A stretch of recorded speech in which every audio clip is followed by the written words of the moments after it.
안녕하세요. 잡시광입니다. 얼마 전 인도에서 큰 사고가 있었습니다. 인도 북부 비하르주 바갈루프 지역 겐지스강에서 건설 중이던 대교의 일부가 갑자기 무너져 내린 것입니다. 해당 다리의 교각이 쓰러지면서 상판과 함께 물에 가라앉았고 이어서 여러 상판이 추가로 동시에 내려앉았습니다. 당초 이 다리는 2020년 3월 준공 예정이었으나 공사 지연으로 날짜가 계속 미뤄지더니 결국 무너져버린 것입니다. 이 다리의 건설 비용은 무려 2,700억 원이라고 하는데요. 이 정도 돈을 들였음에도 무너지는 것을 보면 부실 공사의 가능성이 높아 보입니다. 이 때문인지 한간에는 이 다리의 시공사가 중국 업체라는 이야기가 돌았지만 중국이 아닌 인도 현지 업체인 것으로 알려졌습니다.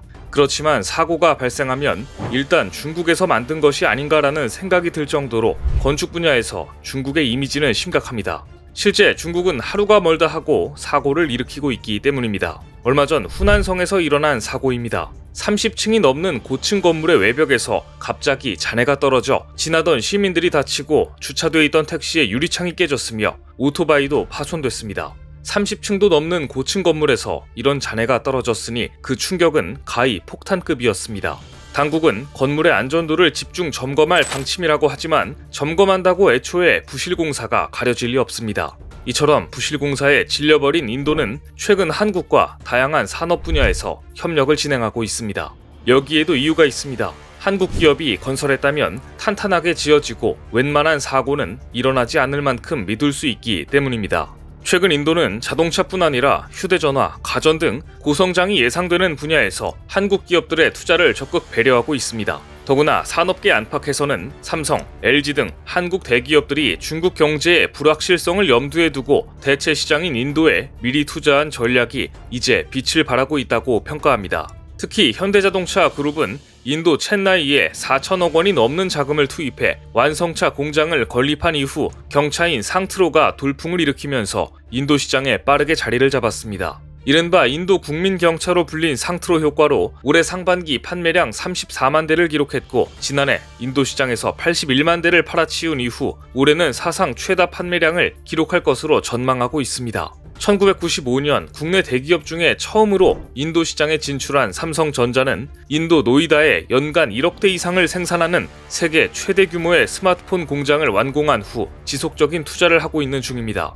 인도가 이처럼 한국 기업들과 협력을 강화하는 이유는 한국에 대한 신뢰가 높기 때문입니다. 실제로 얼마 전 있었던 인도 교각 사고의 경우 한국 시공사에 맡겼으면 일어나지 않았을 것이라는 전망이 지배적입니다. 방글라데시 파드마 대교가 좋은 사례입니다. 방글라데시 최대의 토목공사였던 파드마 대교 공사로 인해 한국에 대한 신뢰가 확고해졌기 때문입니다. 파드마 대교는 약 4조 원이 투입된 대공사이자 난공사였습니다. 원래 이 대교는 중국 건설사가 건설 중이었지만 물살이 세고 지반이 약해 공사가 진척되지 못하고 있었는데요. 결국 뒤늦게 한국도로공사가 투입돼 난공사를 해결했고 시공감리 사업의 주관사로서 현지의 호평을 이끌어내자 한국건설의 실력과 국제적 위상을 높인 공사로 유명합니다.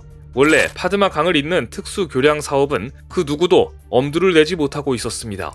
방글라데시 국토의 특성상 대부분 모래 지역인데다가 지하 100m 이상을 파내려가도 지지해줄 만한 안반이 없었습니다. 파마드 대교 건설을 맡고 있던 중국 업체는 이 난공사를 헤쳐나갈 기술력이 없었습니다.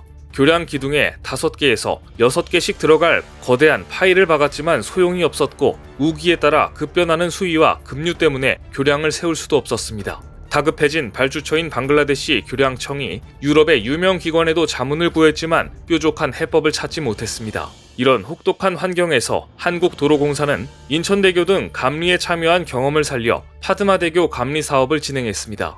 그동안 감리 사업은 과거 미국이나 유럽, 일본 회사들이 맡아왔고 한국 업체들은 시공을 담당하는 것이 통상적이었습니다. 하지만 한국도로공사의 기술력이 과거 건설 선진국의 자리를 미국, 유럽에서 한국으로 대체시켜버린 것입니다.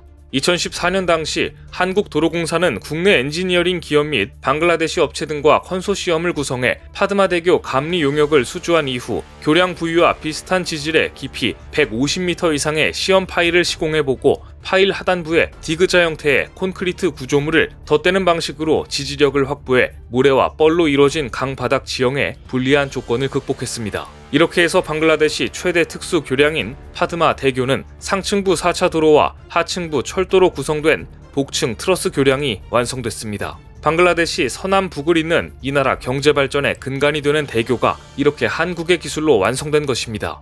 방글라데시 정부에서도 처음에는 공사 기간이 늦어지는 것과 관련해 의구심을 보였다고 합니다. 하지만 현장을 찾은 방글라데시 고위 관료들은 도로공사에 검증 가능하고 안전한 감리에 감탄하고 돌아갔다고 전해집니다. 파마드 대교 건설은 한국의 확실한 건설 기술력에 대한 방글라데시 정부의 확실한 믿음을 얻어낸 중요한 계기가 되었습니다. 비슷한 사례는 또 있습니다.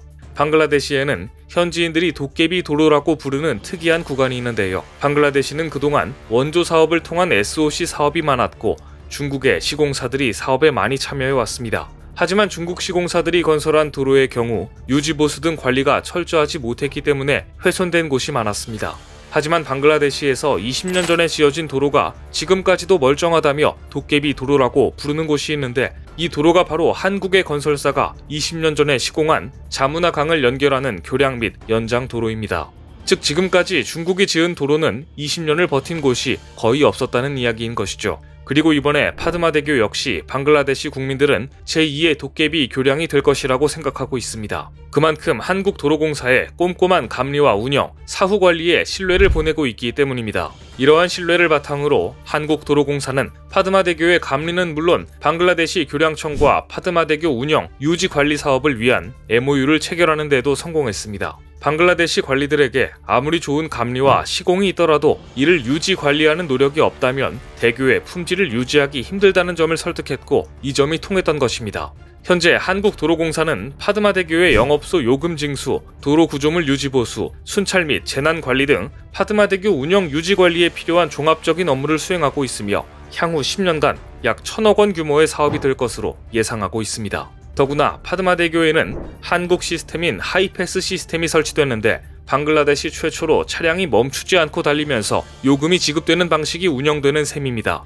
한국식 하이패스 통행료 징수 시스템 등은 모두 국내에서 제작해 들여온 것입니다. 이처럼 파드마대교를 건설하면서 쌓은 신뢰는 방글라데시의 K도로를 전파하는 계기가 되었습니다. 파드마대교를 앞뒤로 연결하는 N8 고속도로 55km 구간의 관리 운영권 역시 한국도로공사가 따냈기 때문입니다. 도공은 5년간 용역비로 1,000억 원가량을 받을 예정입니다. 이렇게 한국이 기술력과 신뢰로 인도 및 방글라데시의 건설 사업을 따내자 밀려난 중국은 캄보디아로 눈을 돌렸습니다. 2023년 캄보디아는 글로벌 경제순위 최하위권에서 벗어나 중하위권에 들어서 있습니다. 1인당 GDP도 1998년 269달러에서 600%나 상승했습니다. 하지만 600%의 소득 성장은 캄보디아인들의 생활 향상으로 이어졌다기보다는 캄보디아에 투자한 중국인들의 생활을 향상시켰다고 보는 게 정확합니다. 현재 캄보디아에는 최고 100만에 이르는 중국인들이 들어와 있습니다. 프놈펜의 기적이라 불리는 캄보디아 경제 성장의 수혜자는 중국과 중국인인데도 통계로 보면 캄보디아인들의 생활이 향상된 듯한 착시 현상이 나타나는 것인데요. 100만 중국인들이 캄보디아에서 뿌리는 돈과 사회적, 정치적 영향력은 엄청납니다. 중국 투자의 핵심은 인프라 구축에 있습니다. 초고층 건물과 도로에서부터 항만과 공항, 심지어 초대형 스포츠 센터에 이르는 모든 인프라가 중국 자본으로 건설되고 있습니다. 중국은 13억 7,600만 달러를 투자해 프놈펜에서 베트남 인접 국경 도시 바베트까지의 고속도로 건설도 시작했습니다. 하지만 건설만 해놓으면 되는 게 아니라 세계 각지에서 보여준 중국의 부실공사, 부실관리의 폐해가 캄보디아에서도 드러난다면 이곳에서조차 신뢰를 잃을 수밖에 없을 것입니다. 리오프닝 이후에도 중국 국내 경기가 안 좋자 팬데믹 이후 오히려 캄보디아에 대한 중국의 투자와 중국인 대량 유입은 더욱더 증가하고 있습니다. 그런데 인도 방글라데시에서 신뢰를 잃고 캄보디아로 진출한 중국 자본은 이마저도 한국에 뺏길 가능성이 높아졌는데요. 캄보디아 시장에서 한국이 중국을 압도하게 된 이야기를 다음 영상에서 전해드리겠습니다. 오늘 준비한 소식은 여기까지입니다. 댓글을 통한 여러분들의 많은 의견 기다리겠습니다. 시청해주셔서 감사합니다.